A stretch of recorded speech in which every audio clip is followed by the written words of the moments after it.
والا دیگه رومون نمیشه اینستاگرام باز کنیم. وارد اینستاگرام که میشه انگار سایت هر کی میبینی یه لایو گذاشته دختره ایرانی آورده، یا بهشون میگه لخت چین، یا میگه با خودتون بازی کنین، یا کارهایی که دیگه حتما تو این مدت دیگه خودتون دیدین. کاری ندارم این دخترها یا این افرادی که این حرفا رو گوش میدن که چیکار کنن چیکار نکنن، یا خیلی بی وجود و بی خانواده‌ان، یا انقدر لنگ پولن که واسه چند هزار تومن یا چند میلیون تومن اینجوری خودشونو میفروشن. ولی توی بی شرف بی وجدانی که داره این لایو رو میذاری، خبر داری بچه 10-15 ساله داره این لایو رو میبینه؟ خبر داری ناموس این مملکت داره این لایو رو میبینه؟ میدونی چه خاکی داری تو سر این مردم میکنی؟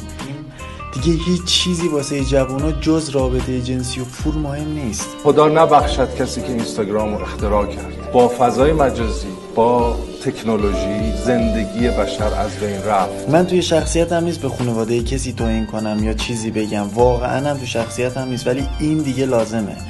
تویی که احساس میکنی با این لایو به مردم لطف میکنی، فکر میکنی این لایو بی ایراده بدون مشکله، چرا مادر محترم خودت نمیاری توی لایو که برای مردم نمیدونم لخت میشه، میرقصه یا هر کار دیگه ای میکنه؟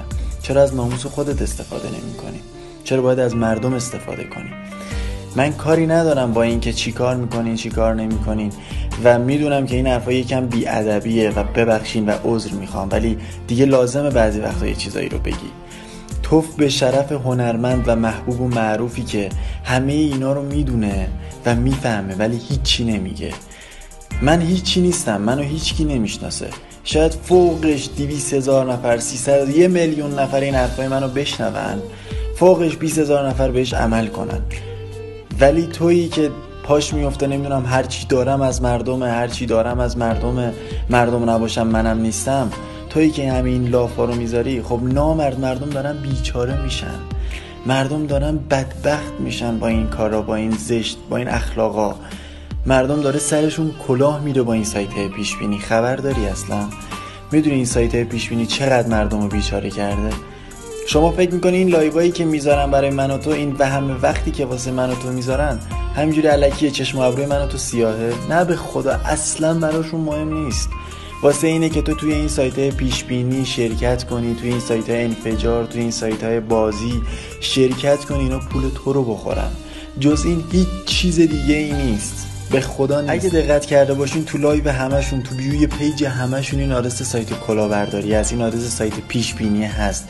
به خدا به هر چی که میپرسین همش کلاهبرداری. دیگه به چه زبونی بگیم که تو اینا شرکت نکنیم؟ به خدا همش کلاهبرداریه. الان تو شرایط کرونا هستیم، دقت کردین جدیدن چقدر زیاد شده؟ چون تو شرایط کرونا هستیم، شرایط اقتصادی افتضاحه، کسی نون شب نداره بخوره. پس وقتی میان به من و تو میگن تو یه ماه میلیونر شو، تو یه ماه کلی پول در بیار، هممون قبول میکنیم، چون شرایط هممون سخته. فکر میکنی پولدار میره تو اینا شرکت کنه؟ نه به خدا، همشون من و توی بیچاره باید تقاضاشو پس بدیم، بریم سرمون کلاه بره. آخرش هم کیو میگیری؟ میری به کی میگی؟ هیچ کی جوابتو نمیده. به خدا اینا از کرونا بدترن. ببین توی روز 2,000 نفر کرونا میگیرن، میدونستی که بیشتر از 1,000 نفرشون خوب میشن. توی روز بیش از 20,000 30,000 نفر سرشون از سایت پیش بینی کلا میره، هیچ کسی هم خوب نمیشه، همه بدتر میشن. این همه واسه کرونا دست و پا زدین، نکنین بیرون نرین، یکم هم واسه این دست و تلاش کنین، نذارین مردم بیشتر از این سرشون کلا بره. به خدا اینم بهتون بگم، آدمی که ببخشید اینقدر بیشرف زن خودش رو، ناموس خودش رو میاره جلوی مردم لخت میکنه واسه 4 تا فالوور، دیگه انتظار نداشته باش واسه تو بقا داشته باشه، واسه تو خوبی کنه، واسه تو به تو پول بده. به خدا همه اینا خرافاتی بیش نیست. خدا میدونه اولین روزی که این پیج رو زدم 2 تا نیت بیشتر نداشتم. اگه دروغ میگم خدا منو بکشه به بدترین زجر. گفتم یا یه چیزی به مردم اضافه کنم، یا یه چیزی از مردم یاد بگیرم، 2 یه لقمه حلالی ازشون در بیارم، از کاری که میکنم پول حلال در بیارم. ولی دیگه هیچ چیزی واسه آدم نمیمونه. من حاضرم همه فحشاشو بخورم، من حاضرم همه فحشای این کلاهبردارا رو بخورم، ولی سر شما کلاه نره. تا میتونین این پستو شیر کنین، توی استوریاتون بذارین، نمیدونم هر کاری میکنین، شاید اصلا پیج من دیگه بسته بشه. فدای تک تک تار ماهی کسایی که این حرفا رو گوش میدن، فداتون. من اصلا دیگه برام مهم نیست از این به بعد. وقتی دارم میبینم مردم هم سرشون کلاه میره، چه درآمدی، چه چیزی میتونستم واقعا اینو بدونین، میتونستم به جای این همه حرف زدن، به جای اینکه بیام این کارا رو بکنم، یه سری رو با خودم دشمن کنم، یه تبلیغ 50-60 میلیونی براشون بکنم، خودم هم عین خیالم نباشه. از واسه خودم اینا رو نمیگم.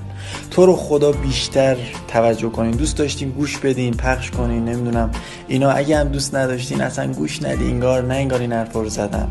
ولی اینو بدونین من با تموم وجودم دارم برای این که بفهمونم سر چند نفرم حتی شده کلا نره همه کار میکنم. سربازتونم، خیلی مخلصتون.